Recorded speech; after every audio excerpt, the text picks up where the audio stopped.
Magandang buhay sa inyo mga kayawa. Wala tayong maulam ngayon dito sa isla kasi medyo masama ang panahon. Pero ang magandang balita dyan yung kapitbahay ko magkakatay daw ng sinaunang hayop o ancient animal. Kaya tara, makikulit tayo doon para bigyan tayo kahit 1 kilo lang. Ayun na nga mga kayawa, pagdating ko sa kapitbahay namin ay nahuli na nila itong sinaunang hayop. Itong sinaunang hayop na to ay mixed breed ng anteater at baboy. Kaya tingnan nyo naman, mukhang anteater na mukhang baboy. Ito naman ang pinuno dito mga kayawa.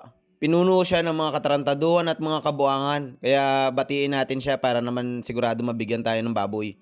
Ayan, pogi. At ito naman ang kanyang assistant. Pogi rin to mga kayawa. Pero ang pinaka-pogi ay ito. Yan mga kayawa ang pinaka-pogi. Mula pa nung sinaunang panahon hanggang sa ngayon. At ito naman si Boss Kayawa. Siyang may-ari ng baboy na yan. Kaya kitang-kita nyo naman sa katawan ay hindi siya gaano mahilig kumain. Antayin na lang natin kumulutong tubig na ito mga kayawa para umpisa na ang pagkatay.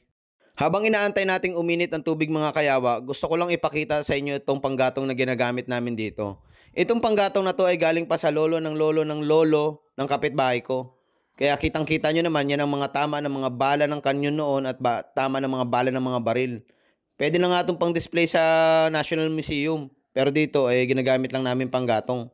Kasi maganda na itong panggatong, malakas ang apoy nito pag ito ang ginamit mo.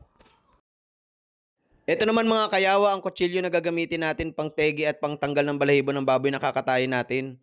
Noong unang panahon, nung pumunta dito si Magellan sa Pilipinas, ito rin kutsilyo na to ang ginamit na pang tanggal ng balbas niya. Wow. Kaya sigurado napakatalim yan mga kayawa.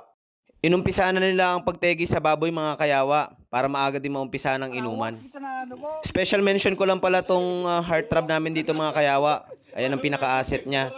Sa totoo lang mahaba din ang dila nito mga kayawa. Sa haba ng dila na to ay lagi nasasabunutan. Kaya ayan, ipapakita ko sa inyo ang ulo niya. Naubos na yung buhok niya sa harapan dahil sa kakasabunot ng mga chika bebe niya. At dahil tegi na nga itong baboy mga kayawa, ay uumpisahan na ang pagtanggal ng balahibo nito. Ginagamitan to ng pinakulong tubig at saka kikiskisin ng kutsilyo na ginamit sa pangtanggal ng balbas ni Magellan. Napakalupit niyang tagatanggal ng balahibo ng baboy mga kayawa. Dahil bukod sa sideline niyang pagtanggal ng balahibo ng baboy, dati ring barbero yan. Barbero ng mga kwentong katarantaduhan at mga kabuangan. Kaya yan, napakabilis niya magtanggal ng balahibo ng baboy. Kiskis dito, kiskis doon, kiskis dyan. Ayan, napakabilis. Ilang minuto nga lang ang lumipas mga kayawa, malinis na malinis at flawless na itong baboy na kakatayin natin.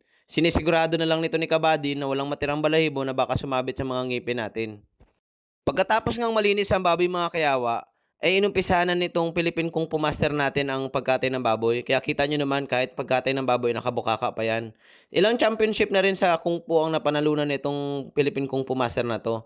Ang problema nga lang, pagdating sa bahay nila, siya ang kinukungpo ng kanyang asawa. At ayan nga mga kayawa, yan ang unang putahe na niluto natin sa baboy na kinatay kanina. Yan ang tinatawag na corned pork. Pero sa totoo lang mga kayawa, yan yung tae ng baboy kanina.